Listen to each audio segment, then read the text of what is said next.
This is the Horse Radio Network. I'm Stacy Westfall, and you're listening to the Dressage Radio Show, the Western Dressage episode. In this podcast, Joyce Swanson joins me to discuss updates to the Western Dressage tests, including adding a 5th level. Then she returns for the trainer's tip, where we discuss that the training tips are built right into the tests. Joining me at the beginning of this week's podcast is Dini Swanson, Executive Director of the Western Dressage Association of America. And Dini, I'd love to know if you have any news to share with us from the office of the WDAA. Oh boy, we have lots going on. Lots and lots of balls up in the air, but none of them have landed yet. I thought my life was only like that. I think it's worldwide. We've got the World Show prize list that should be coming out in the next couple of days. We are doing a complete redo of our website, and that should be happening within a week. Wow. So now that everybody's used to how our website looks, we're going to switch it up on you. And then we are also working on finalizing the online international challenge show prize list. And it has been a challenge because we want to differentiate it from the world show and, make it very, very different. So we've basically invented an entirely new way of doing awards. Oh, which is always fun. We're kind of skilled at that, it seems. We're going to be doing, class awards. The prize list, as far as classes will go, looks the same. And we're going to split out overall high scores. Those are usually our top 3 awards, and they're usually the big giant ribbon. This year, we're going to split it out to junior rider 13 and under, and then 14 to 17. We're going to do amateur rider 18 to 39, and then 40 to 59, and then 60 and up for amateurs. And then for open riders, we're going to do 18 to 39 and 40 and over. Okay. And those all will be getting a very special award. I'm not going to say what it is just yet. Yeah. But the division winners, like they have in the past for the World Show, they will be winning buckles with our new online international logo on them. They're going to be gorgeous, made by Skyline Vaquero out in California. I believe Circle Y will be involved in our overall high score awards. And then we're going to do some different awards. We won't have the greenhorn or silver spur, things like that, because those, I want to keep those with the World Show. But one really exciting thing that we're going to do, and I've worked with the Dressage Foundation, and they're the ones that do the century rides, and they include Western Dressage in those century rides and the acknowledgement of those. So they have okayed us to be able to do century rides in the online show. So we're going to do we'll do an acknowledgement of that. And several of our fun awards, or little different awards, they'll be getting digital badges that they can put on social media.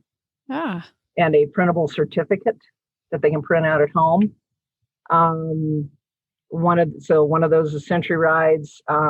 Breed high score awards are going to go under that, and every breed that's represented will have a high score winner. Wow. We had 51 breeds at the World Show last year. That's a lot of breeds. Yeah. We've got, just to name a few, we're going to do a versatility badge for horses that show in horsemanship, a test, and a freestyle. So that's kind of fun. We're basically, we can't do the mailing of the ribbons and all of that like we did last year. So this is kind of the way we've broken it down. And like the show last year, every single exhibitor will receive an item, and that item will have the new Online International logo, exhibitor logo on it, and that'll probably either be a T-shirt or a hat. And then if you place in a class, first through 10th in a class, you will receive an upgraded item. We haven't quite decided on that. I'm working with Tioga Territory. Mm-hmm. They're our provider for jackets and all that at the World Show, and they're going to be handling this for us this year. So anybody who places first through 10th will receive, let's say it's a sweatshirt or a zip-up jacket. They will have the exhibitor logo on there, and then they will have their class, the name of the class that they were in and where they placed. So it'll be champion, reserve champion, or top 10 mm-hmm. for all of those. So if you go in 9 classes, you get 9 listed on your nice piece of apparel. Mm. I think that's about it. So it's going to be different. There's no ribbons, but there's kind of flashier acknowledgement of your placing. Yeah, that is a lot. Now, remind me, century rides again. How does that work? Century rides are the age of the rider and the horse add up to 100 plus years. Okay. I thought I was on track for that, but I thought I'd just confirm it. I should have defined that, but that's really cool. Very exciting. That is. They do a lovely job at the Dressage Foundation. They write up stories for everybody who earns has a century ride. Mm-hmm. And that. Go ahead.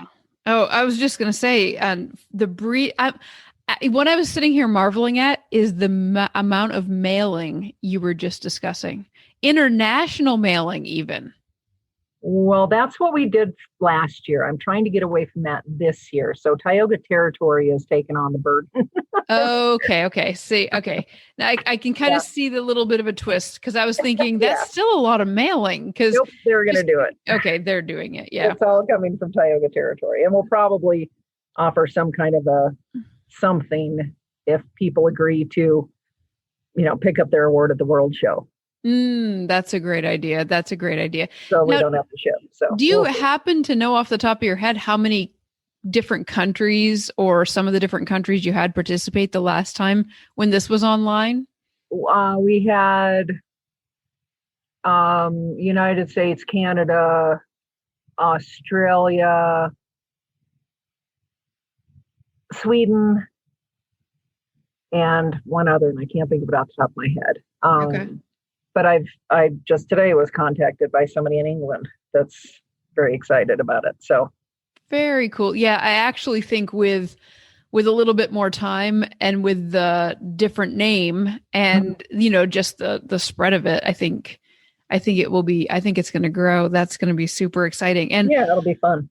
I wanted to revisit something that we had brought up on a previous podcast, but that new iPhone app that you kind of tipped me off to, the Dressage Illustrated one, is really cool. Good. They're going to try and get it going for droids too, hopefully. Soon. Yeah. I mean, it's, if anybody has an iPhone and has an interest in riding Western Dressage Tests, it's the audios to ride by and all that being on the phone is really nice. So anybody who's getting ready for this show should definitely download that app, because I had a chance to check that out after you told me that can be found on our website under Purchase Educational Materials. You can find Dressage Illustrated there. Mm-hmm. But you just look it up on your app store, right? Yeah. Is it under WDAA? Yeah, actually, I think that is what I searched, and it popped right up, and there it was, and downloaded it, and Yeah. And I was really impressed with the, like I had tried making my own ride things and there, it was like, wow, this is done for you. Yeah. Nice. So yeah, I'll definitely take that. We're very thankful to Dressage Illustrated for doing that. Yeah, that was really nice. Well, I'm excited to see what the new website looks like, because I know that's a big deal anytime you redo a website. So that will be exciting to see that as it gets unveiled. And now you might have inspired me to try, I haven't actually shown in the horsemanship or the freestyle, but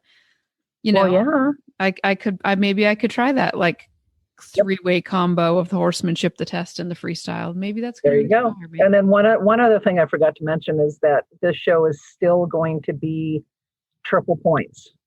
So last year, the World Show online was 1.5 points in our points and rewards program, and we're going to keep it that way. So it's the only online show that is more than 1.5 or more than one. I'm sorry, more than a half of a point. Okay. All online shows are a half a point. Okay. Wow. So, nice. Yeah, we're excited. Very good. So this will be a fun adventure. I'm currently starting to recruit from like our pool of reining people and stuff like that. I'm going to start now on, pumping them up with the idea that they're going to enter their first Western dressage show, and it's going to be this international one online. So there you go. Wish me luck on that. That's perfect. Well, you go. Thanks again for joining me and for sharing that. And yeah, I look forward to seeing that prize list when it comes out. Me too. Thanks. No words can describe the depth of the bond between a horse and his person. A kiss at the gate just before you turn him out.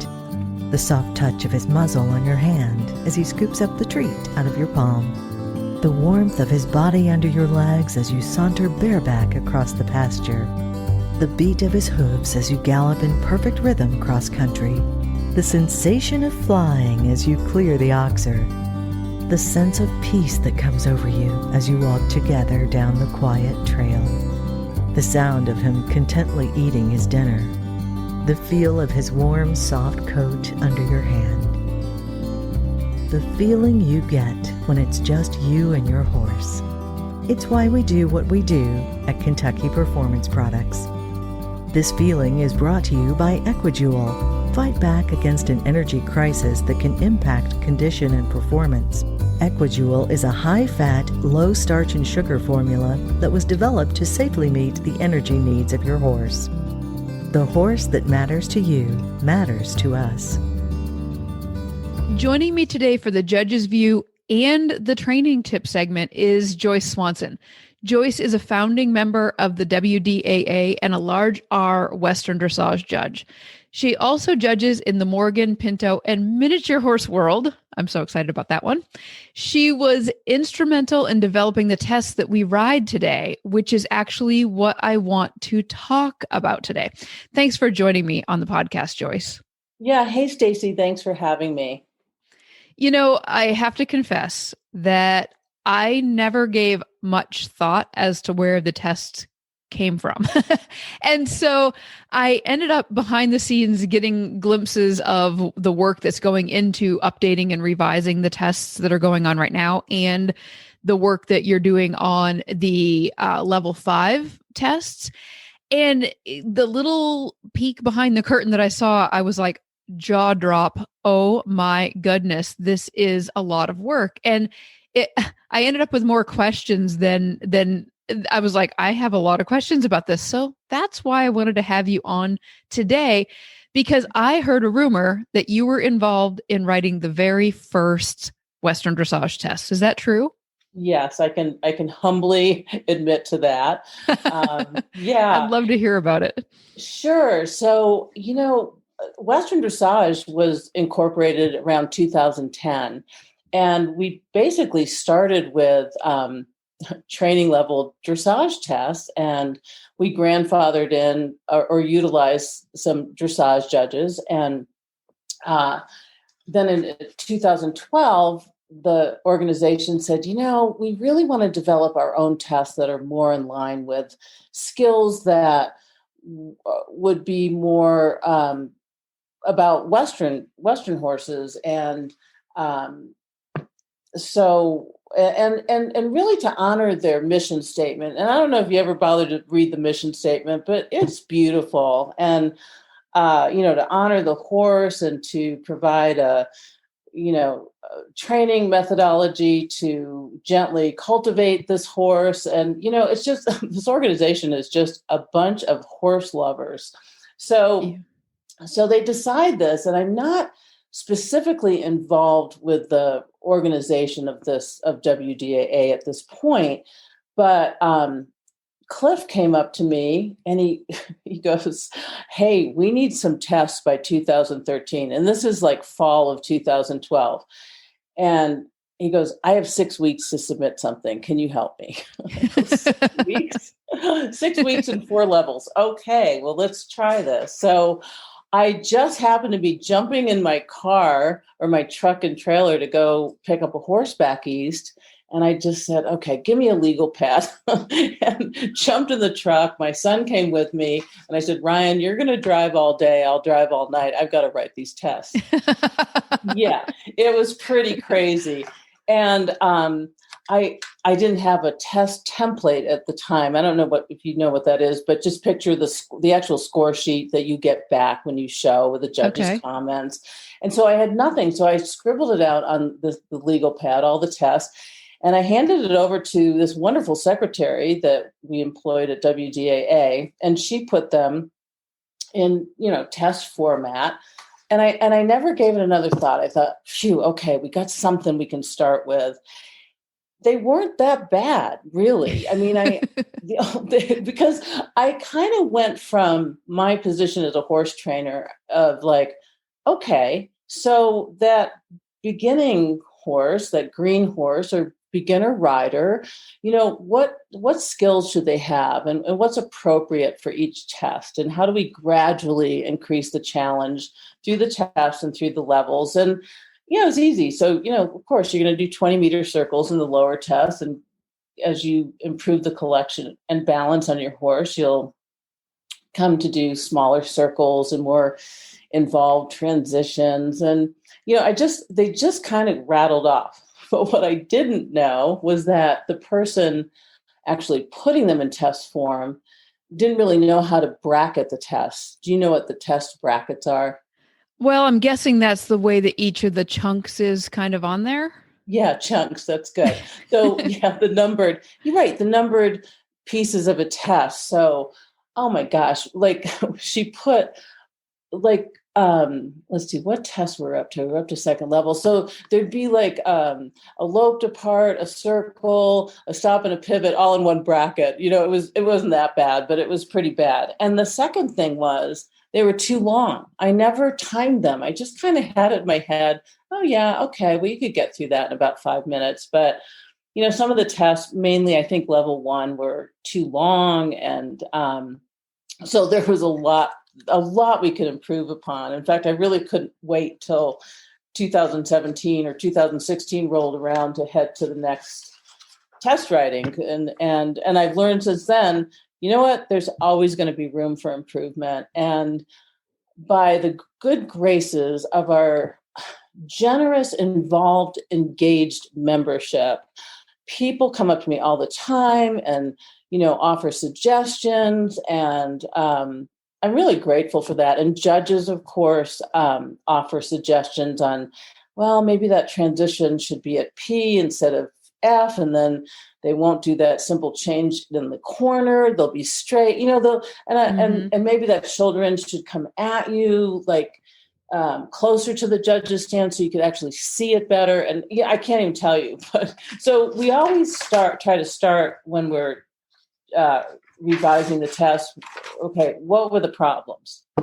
So one of the funniest problems that I got blindsided with the 2017 test, which I'm giving the 2017 test an A-. I don't care. I mean, I compared to the C+ of the first edition of tests, like I am really proud of those 2017 tests. Like I just felt like they were better organized. Of course, the bracketing I paid attention to, but so I'm judging a horse show, and most of the horse shows, you never know if those tests are going to be in order based on entries, and maybe somebody has 2 intro horses and has to have time to get on that basic horse, and they'll juggle the tests around. Well, this show is very well organized, and I love it because it went in order, and it's easier for you because you really have to know those tests when you're judging, so that your focus isn't, oh, where's the horse going next? You know where the horse is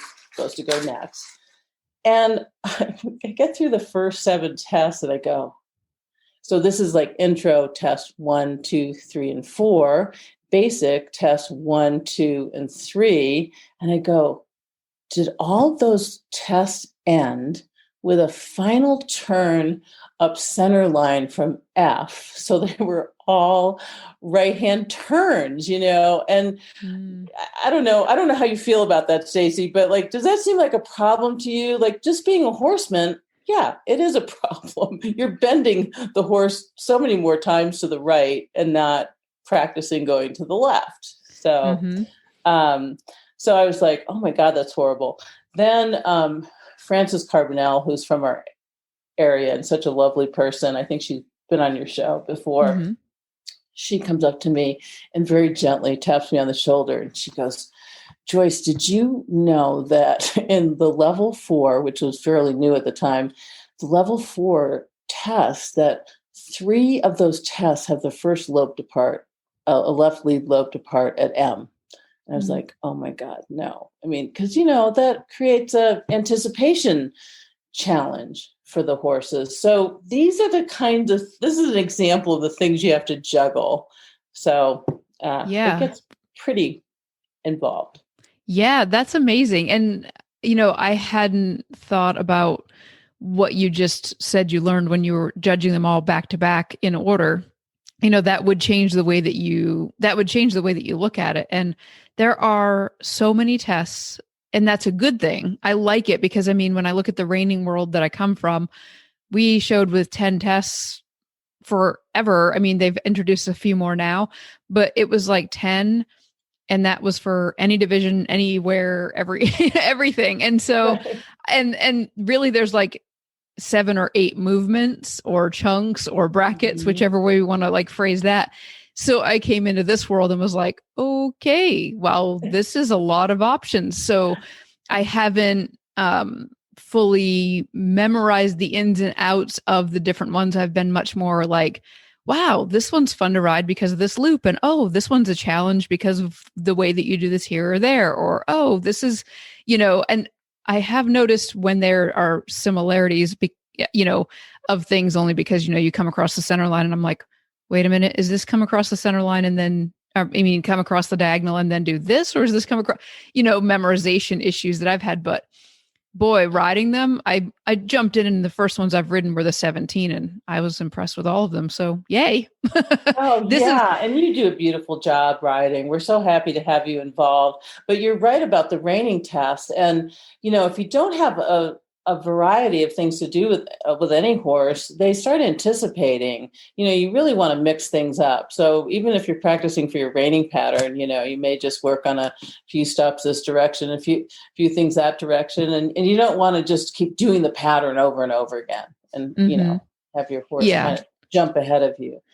Yeah. What I really do love about the Western dressage, and the reason that I'm promoting it so heavily everywhere that I can speak, is because I do love the aspect of it that is so drastically different than reining, which is that it does walk and develop the horse and rider up through the levels.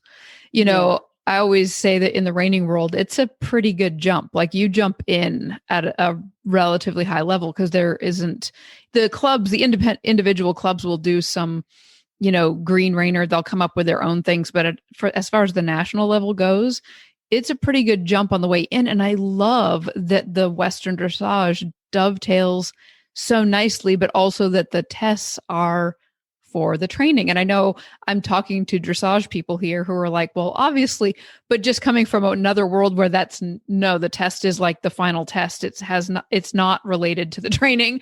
It's so nice to have. So I am really interested to know what you plan on, like, I'm already happy with them and you're giving them like you're in the A range. How do you see improving them in this new rewrite? Like, how does that work? Well, first of all, let me credit some really smart people that are helping me this year. And actually writing tests. That's been the rub. I mean, people will send me emails and long suggestions, and I'm like, oh gosh, if I send you a template, would you write it all down? Because you'll find that, you'll have this great idea and then you go, oh, wait a minute, I can't get back up center line in 5.5 minutes, or this is not symmetrical, exactly. And so, but Susan Lang has been a real standout, and she's one of our really good judges. And Sharon Sarche is developing the freestyles, because as we kind of nudge these tests a little bit, we've added a couple of movements I'll share to be like a big news flash for your radio show. Yay. Yay. Yeah. So then we have to develop rules. We have to have the rules come out. USCF takes forever to produce new rules. So they've got to be done by 2022. One of those movements is side pass. We're adding side pass to level 2. And let's see, what else are we doing? So as far as overall improvement, the way we start with problems, and I named a few of them, and for each level. And Cindy Butler, our president, has got organization skills that are unbelievable. So she produced a grid of all the movements that are in all the tests currently, and then we could kind of fill in where were we going to plug in new things and what did we need to change. So, all right, so starting with, we needed to change every test coming up center line from F and kind of make those more variable, get rid of all those loped parts at M at level 4. The leg yield in level 1, test 1 is from the quarter line to M is really too long to have a nice 2-to-1 ratio of forward and sideways, so that you can demonstrate good balance and crossing the legs and going forward. So we revised that. The thing I love about dressage tests that really struck me is, I know you mentioned some things that you really like. When I was first introduced to dressage in the 70s, it was like, oh, I just love this. Every movement facilitates the next movement. I'm like, how do they do this? And I'm telling you, that's a challenge. But we think we're going to come up with better ways to do that. And some of the fundamental movements I'm really stuck on, I wish people would spend more time at, are, I think free jog's my favorite. And, the best way to try to develop encourage that nice longitudinal stretch is to do some lateral bending before. And I mean, it's a Bible verse to me that, lateral and longitudinal suppleness are completely codependent. So if you have a horse that's really not so supple, they're going to not be as likely to stretch over their top line and develop that nice swing. But if you set things up so that there's kind of lots of bending before that free jog, they're going to go, oh, and they're going to want to just reach for your hand and stretch down. It will happen. I promise you. It's like a law of nature. So we added some half circles to the basic tests. And what I mean is the old half circles that used to be in a lot of training level dressage tests, it pretty much went by like this. C, track right. B, half circle right, 10 meters, returning to the track at M. So it's kind of a teardrop shape. So you've got the right bend, and then you've got the left bend in the corner, and then you would continue across and then go down the other rail at E, half circle back, returning to the track at H, another little teardrop. And then we'll have we've got a free jog circle at C. And right there in front of the judge, so please work hard at it. It is a double coefficient. It's a double coefficient because it's just so fundamental to the development of your horse. The other thing is free walk, or there's some better ways to encourage horses to, produce better free walks. And that was the second thing that I loved about dressage when I started. I thought, whoa, I'll tell you what, you got a free walk in the middle of all these tests. And, I don't know, I'm sure this happened to you, but if you're involved with horses and you're at these big events, you're going to see some people exploiting horses. It just happens. It happens more when there's a lot of money involved. It happens more when people have owners pressuring them. But, people will lose their cool and start being a little rough with a horse. And the thing about dressage is I'm like, you know what? That horse is going to sell you out because you'll never get this nice, relaxed, free walk and that trusting lowered head and all this. So, Yeah, that was really one of the key things. The last couple of years with my little horse, Willow, she tends to be a hotter, more sensitive horse. And even though she's bred for reining and very athletic for reining, I knew that the mental pressure of basically jumping into the deep end that's kind of required because of the level rider I am and because of the discipline itself, I knew that was going to be hard on her mentally. And so that's the reason that I went the dressage route. And I knew I was head over heels in love with Western dressage when I hit my second show. And so I'm probably riding on like the 5th or 6th test that she's ever ridden in her life. And I came around and I knew I could feel her hunting for the free walk, which is so brilliantly placed in the middle. And I was like, this is exactly why I knew that this discipline was going to help you, because the chunks are so much bigger. In reining, you've got like hesitate, 3 big breaths, go, and I needed that I needed her to be able to see. And now this year, getting her ready for reining, now that she could see it in those big free walks, and she knew this stuff feels hard, which just cracks me up because we were doing first level and she's like, this feels hard. And then she'd get it and be like, now we're doing second level. And she's like, this feels hard. And then we were doing 4th level and she's like, this feels hard. And now we go into reining and she's like, I've got this. I've been everywhere. And so I developed her confidence because of your well-written tests. I could not agree with you more. That is so brilliant. The walk across the middle is like, I would sign up for it just for that, because it's giving my horse a breather without requiring us to stand still. And that's a different movement, but the walk and extend it and lower, I was like, this is so good for the horses. Yeah. And, those intro tests, I mean, that's where I started with my legal pad in the pickup truck.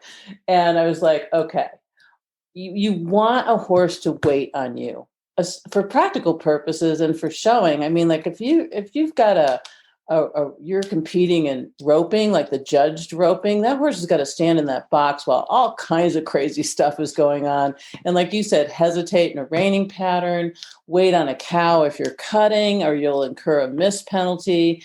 And just basically, I'm sorry, every horse should wait on the rider. So the first intro test, having those 2 halts and the 2 free walks, I remember one of our dressage experts said to me, Joyce, are you sure you need 2 free walks? And I'm like, yep, I'm sticking with it, and then the 2 halts. And I spent like, Hilda Gurney gave a riding clinic at a huge Arabian farm like 25, 30 years ago.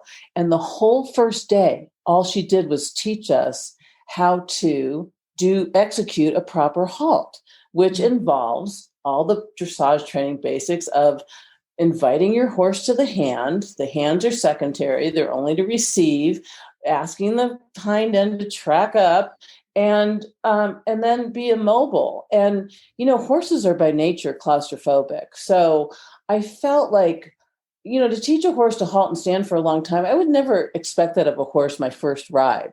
I would just, but I do expect him to do a turn on the forehand the first ride, because I want to control those haunches. And that's why that came back into Western dressage. It was out of dressage for years, but I just really thought that it was the best way to teach somebody the elements of a half halt, like how to just walk a horse into a soft halt, softly on the aids, and just take a breath, have it be 4 seconds, take a breath. The horse takes a breath. It helps if you take a breath too.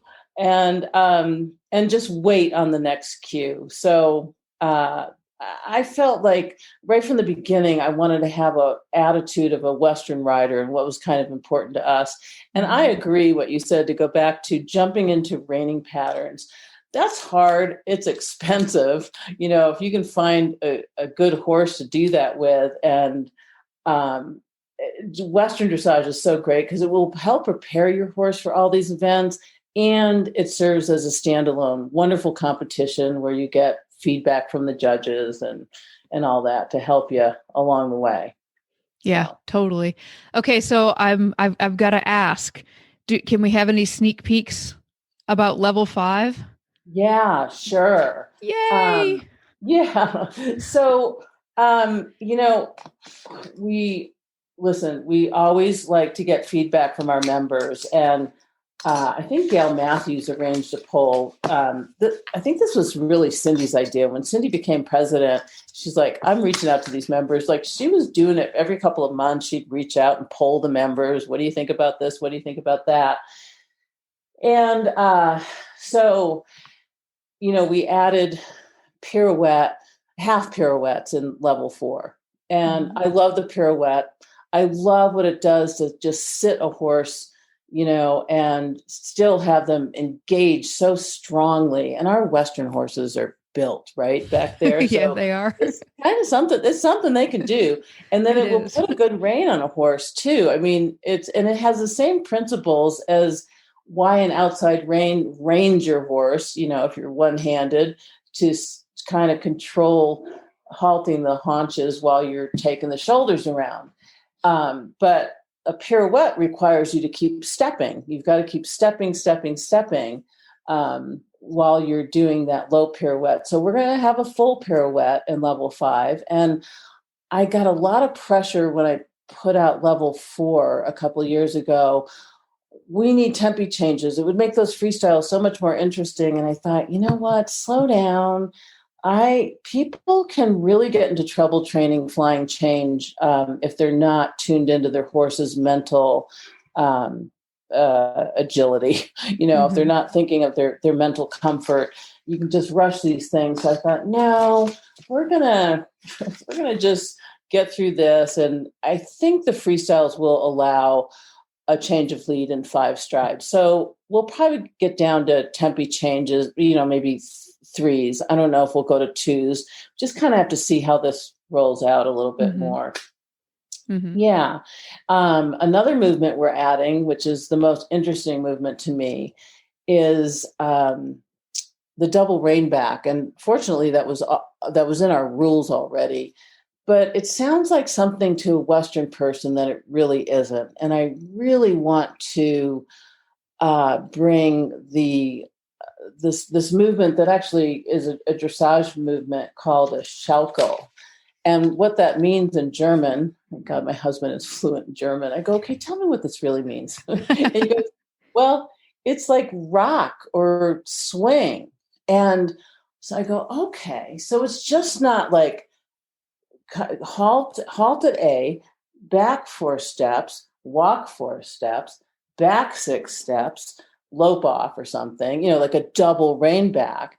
It actually is, it's so beautiful, and it's a difficult movement. We were talking about introducing it in level 2, and the more I read about it and study film, I'm like, oh my God, to do this well is really, it should be a level 4 movement, because the horses, you just halt once in the movement to start with, say 3 to 4 seconds, and back 6, walk forward 6, back 4, lope.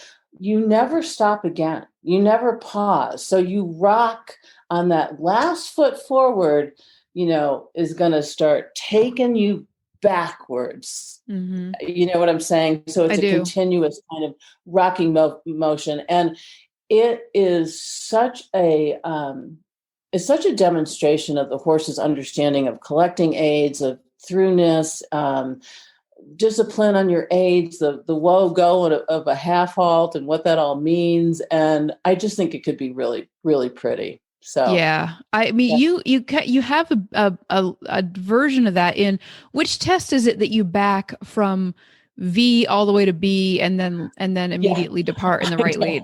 I know. I was like, I think I had a double martini the night I wrote that test. When I first read it, I was like, ooh, that's interesting. But I actually, coming from the reining world, we back our horses, for longer distances because, it helps to get the horses get to practice and have some consistency and stuff. And then, but I had never ridden it like that and then immediately into a lead departure. But the more I did it, the more I loved it because exactly what you just said. So I can totally follow what you're saying. Yeah, it's 12 meters because it's from F to P and then lope off. And at first it was not good. I mean, honestly, like our Western riders utilize back way more than dressage people do. I remember watching some big event and some Grand Prix rides and horses that had to stop and back. And I was like, oh my God, their eyebrows are sweating. Why are these horses so nervous? And it was really because if you don't practice it enough and you don't start with baby steps and you don't respect the movement, you're not going to do it as much and develop this wonderful back on a horse. It is such a good strengthening exercise. It develops thrust that you need for the upper levels. So yeah, I love that move. And then, so as it was in for like 2 years later, I'm like watching and judging and going, wow, that was pretty good. Straight back and just loped off. I love that movement too. Yeah. That's definitely day. I love it. So, okay. Thank you. I'm so excited about learning this. And what I want to do is I want to thank you for joining me for this segment and for sticking around for the next segment. Cause you said you would willingly come back and do the training tips. So are you good with taking a little break and then coming back? Sure. Sounds great. Okay.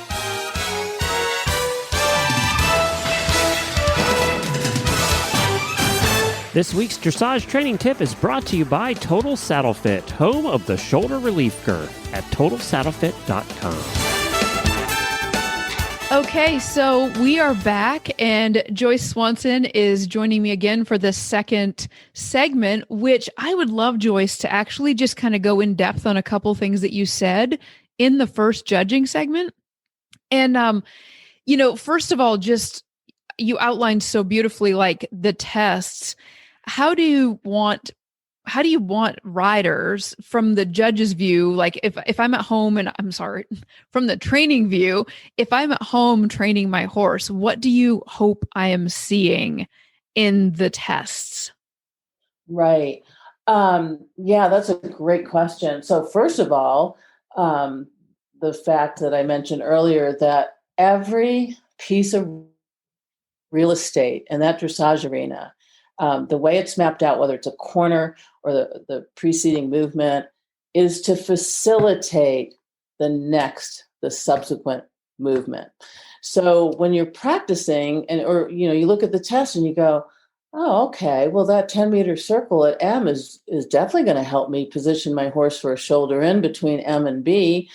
And so use that. Hey, that's a training tip. I built training tips into the tests for that reason, because we have beginner riders. We have riders that can't get to a coach, but they want to do this. So I just would try to think of every way I could to help people. And I think the most significant thing I did, I was a little disappointed in how pivots were coming along. And I thought, well, it's got to start with the test. Let's get these horses ready to pivot. And from your reining, we don't do spins, but reiners don't do spins all the time either. It's really important to start that whole process of training a spin very slow, walking at a walk tempo, kind of a pivot type thing. Mm-hmm. And the other thing that's important is in Western, we call it the shape of your horse. In dressage, of course, it's the bend.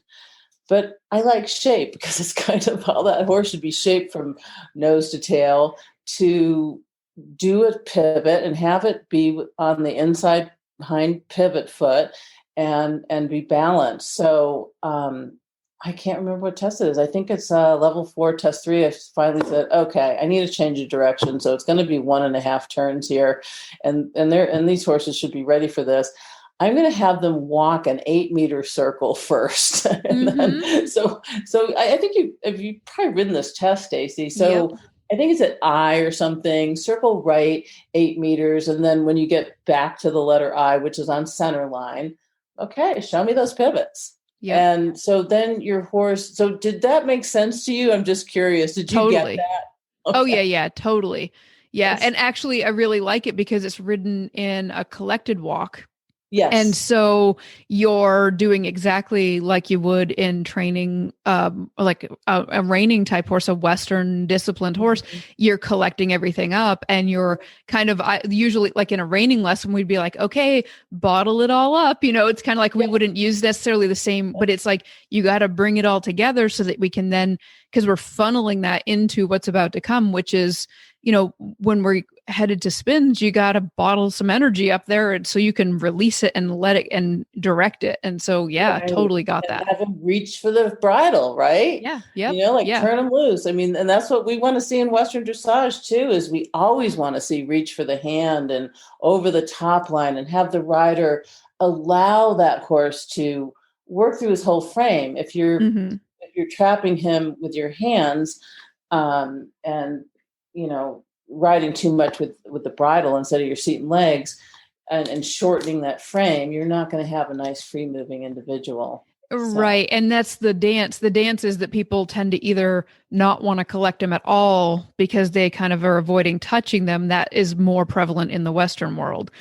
Or when they do start touching them, they don't know how to touch them without blocking them.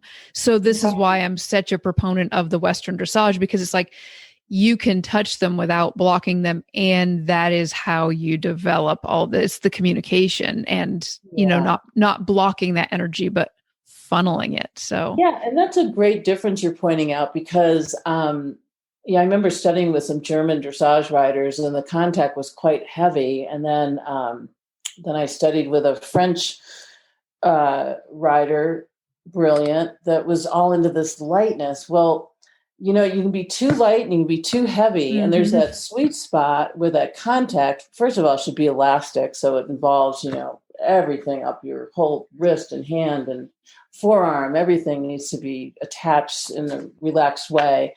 And that contact is just so important to not frighten your horse. I mean, think about it. The bit is the one instrument we use that causes pain. I mean, people can get kind of crazy with their spurs, but generally speaking, seat and legs, a horse will just come onto those just so much easier. So, yeah, you're right. I think contact's important. But then I also had to deal with Western people with draped reins and kind of behind the feel a little bit too much, kind of propped behind. Hiding. The Western world has a problem with having horses that hide behind the contact. They hide from the bit. Yeah, and generally it's because they got too severe of a bit in the horse's mouth. I have a wall of bits. I'm a little ashamed to say I went through the bits. There's some good bit makers out there like Greg Darnell and some of these people. I'm like, I got some bits, but I only use one. And let me mention this big training tip. I don't know why people don't take advantage of our Bozalita and Snaffle or Curb to rein. It's like the most wonderful thing you can do for your horse. I know you've ridden in the Hackamore.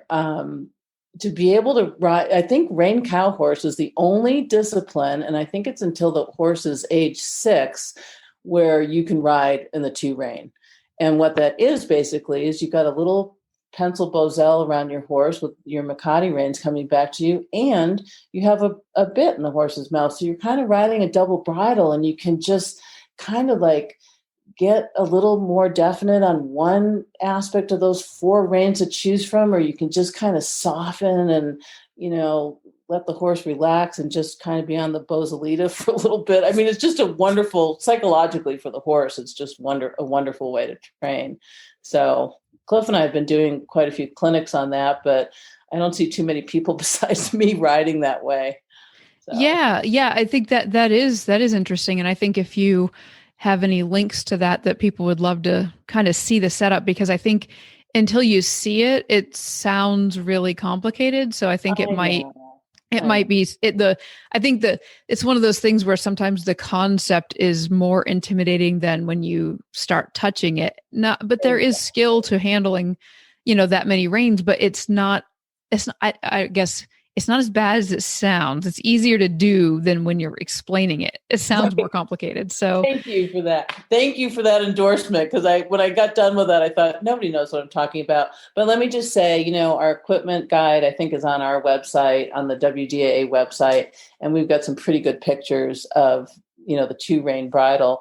And, fortunately, like most of the students in our barn have a pretty versatile background. One gal rode saddlebreds and hunter pleasure and a Pelham, so she was with 2 reins. So it was like nothing for anybody that maybe rode an English pleasure horse and a double bridle that are used to the 2 rein, or dressage horses and a double bridle, where you can, it just takes practice, develop those fingers that are working the Bosel and the other fingers that are working the reins. So yeah.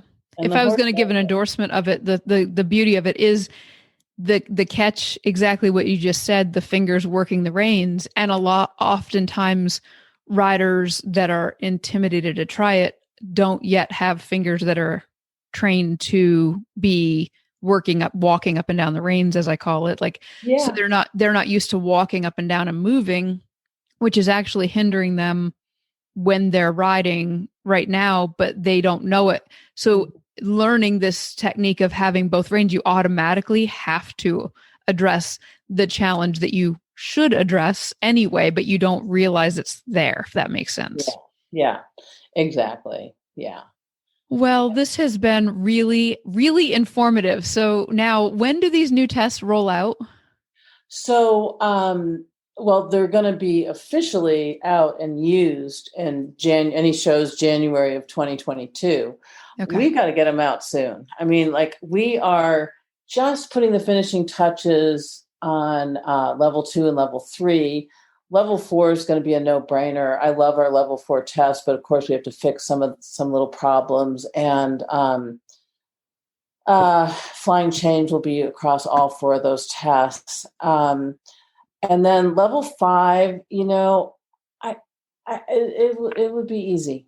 So what comes really through to level 3 and adding side pass and trying to incorporate all these movement, and then deciding, okay, we needed to teach the lope half pass by level 3.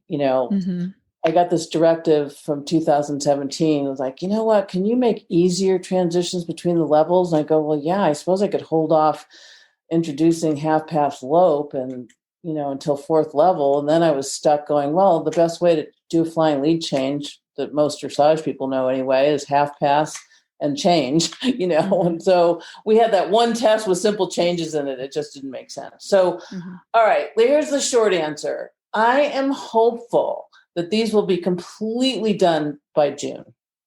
Wow. Yeah. That's ambitious. So, and then they have to go to, we started last April. It's a slog. It's a real slog to get through this. Then they have to go to, Bruce Hamilton does a wonderful job, diagramming our tests for us, and he needs time, to be fair. And honestly, Bruce has a great editing eye, and he'll catch little mistakes, like something's not quite consistent. So other things to look forward to is we're going to streamline our directives and make them, have a little more clarity. We're going to be a little more thoughtful about assigning the coefficients. So I'm excited. I think everybody should look forward to it. Enjoy the test now, because the tests now are still an A-. Yes, I'm still really happy. Well, Thank you again for taking us all, myself included, behind the scenes and kind of unpacking, because I have a new appreciation when I ride the tests for really thinking about the process it took to get them there, which I had never considered before. And now that I'm watching you work on these like fifth level and stuff like that, it's just fascinating to me to just think about all the work that's gone into it. So first of all, thank you for writing these and getting this whole thing kicked off, and for the updates. And thanks again for joining me on the podcast. Yeah. And Stacy, thanks for your enthusiasm about Western dressage. I mean, we just love your smiling face. Anytime I see you, I'm like, oh God, that girl's just got so much positive energy. So thank you so much. Well, thank you so much again. And I look forward to seeing you at the next show we do live. So yes, we'll do it. Thanks, Stacy. Thanks. Well, Total Saddle Fit has the cinch that you've been looking for your Western dressage saddle. The shoulder relief cinch actually changes the position and angle of the billets to prevent the saddle tree from interfering with the shoulder. The center of the cinch is set forward to sit in the horse's natural girth groove, while the sides of the cinch are cut back to meet the billets 2 inches behind where the horse's natural girth groove lies. This brings the latigos from angling forward to becoming perpendicular to the ground, which reduces the saddle's tendency to be pulled forward into the shoulders. With horses that have shoulder interference without angled billets, it simply moves the billets back to keep the saddle further away from the shoulders. The secondary benefit to this shape is the cutback at the elbows. This gives more room for elbow movement as well and prevents galls in the elbow area. You can find the shoulder relief cinch at TotalSaddleFit.com. That's TotalSaddleFit.com.